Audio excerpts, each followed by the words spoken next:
Guys, I'm back with the next video, and at the very end of that video I did a couple little things. First, I made the cannonball a prefab. I just dragged it down here so it was a free prefab and we could use it later. If you put it back here, you can see it still works the exact same way. It falls, has an explosion with sound. The next thing that I did was I imported a cannon. I'm going to delete this from the scene. I still got the prefab, so that'll be for later.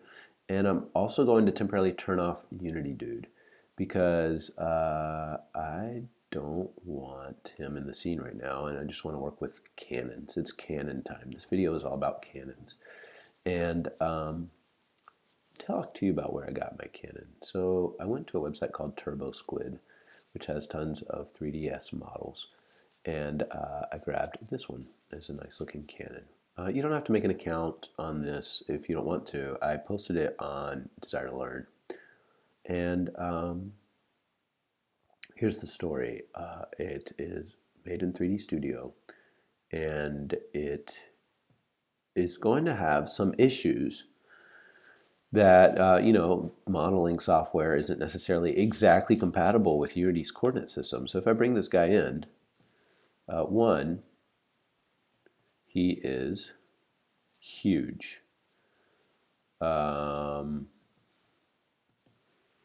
getting like a lot of pushback. There he is. Look at him. He's fracking, I don't know, the size of planets, right? He is just out of control big.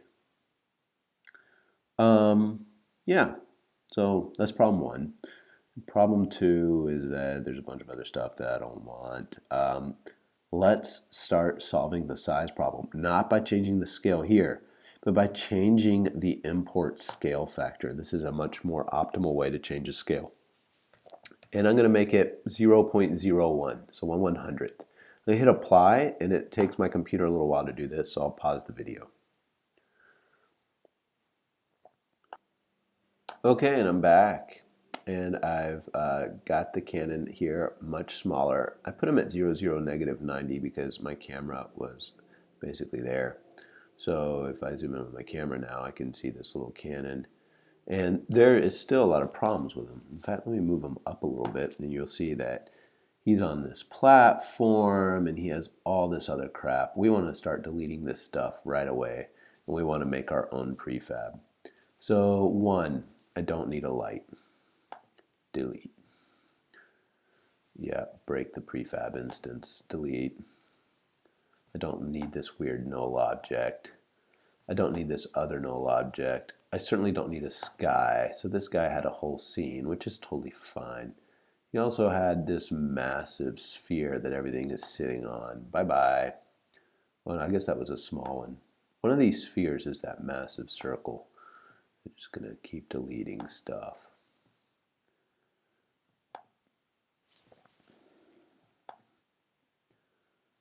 Cool.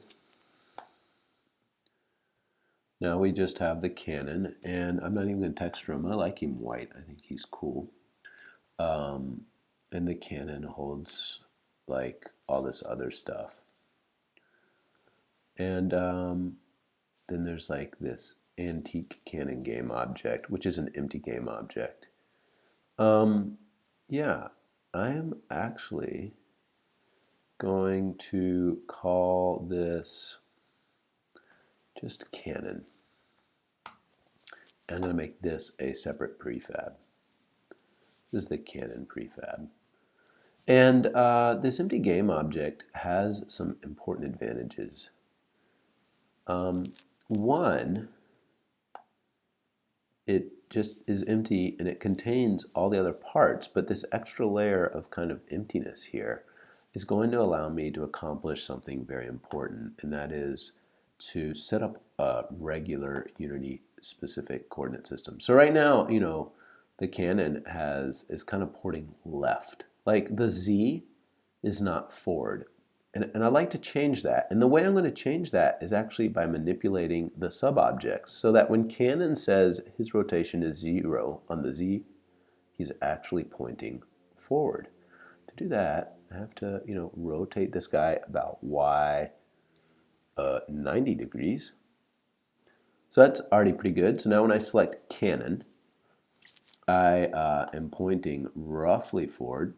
I'd also like him to be 0 degrees would be a completely horizontal shot. So I kind of have to mess with this guy's rotation about his z-axis. So I'm going to mess with the_Canon and give him a rotation about his z, I think. Negative 17, 17, positive 17, positive 16, 0.5? No? How are we doing?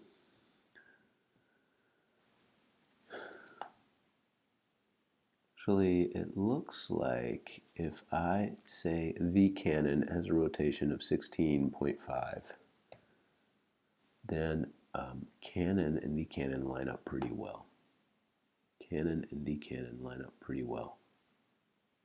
One more thing that I have to do, and it's really quite annoying, but I've got to line up this Canon thing so that it is lined up with the rotation system of the physical Canon. And the physical Canon is going to be rotating about the wheel's axles.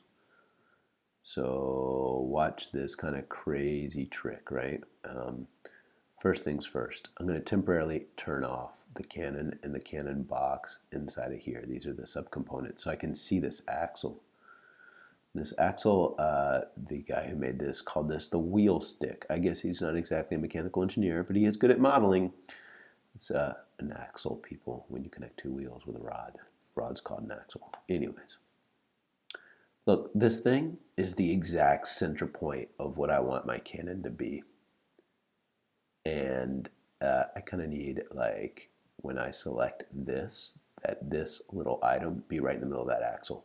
Here's a trick to do it. I'm going to take the Canon and move it outside. And then I'm going to take Canon and make it temporarily a child of cylinder 1.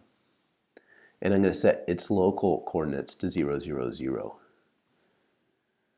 If you look at this now, it's perfect, on the money, dead center of that axle. I'm going to drag it back out, and I'm going to drag the Canon back in. And so now, if I reactivate everything, it's really nice, because when I select Canon, I get the whole thing, and on top of that, my central point of rotation, pivoting, and everything else is right on the center of that axle. I'm going to need that later. So I'm pretty happy with that result. And this is just part of the hassle of working with real-world stuff. It's just part of that hassle. And I'll point out that, you know, one of the cool aspects of this is everything is pre-configured for me. So now I can talk about the Canon. If I put him at 0, 0, negative 90, he's right here in front of the camera. He is a happy camper. You can see 0, 0 is a bit low. We'll move him up maybe by 2. Later I'll put him on a stand. And I'm quite happy with this Canon. I'm ready to work with him and make him do stuff. It said earlier that my prefab had been kind of messed up. I'm going to hit apply. And so now my Canon prefab should be all configured so that the internal Canon mesh is all rotated and aligned such that when you select the Canon, you get the nice coordinate system. All right, that ends like just Canon rendering work.